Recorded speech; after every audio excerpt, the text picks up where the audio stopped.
So I was walking back from the coffee shop to get to my hostel, and I happened to find myself in the middle of a Polish protest.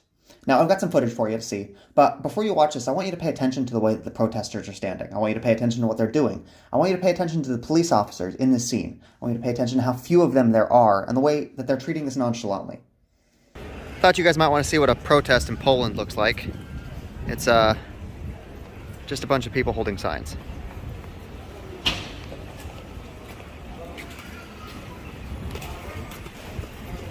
I can't read the signs, but yeah.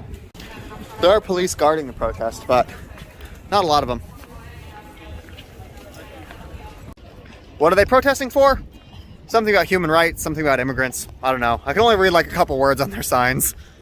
Now, I am certainly not an expert on Polish protests, but I have been to a few American protests. I was in Minneapolis when it was on fire. I was in the Seattle Autonomous Zone when it was completely boarded up. I was in Illinois after that guy shot the two protesters. So I do have some experience with how lively American protests can get. And so when I was walking through this, I was just shocked that nobody was even talking. I couldn't even find out what they were protesting about because I couldn't read their signs.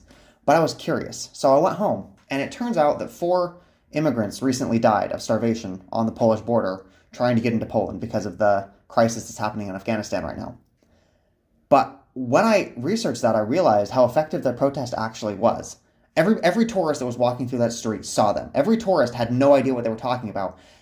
I would not be making this video right now if they would have been screaming and shouting. This became a personal pet project of mine because of the intrigue that their protests sparked. They didn't throw bricks, they didn't curse, they didn't do anything offensive, but still, they're making... You would not know about those 4 dead immigrants if it wasn't for those people being quiet.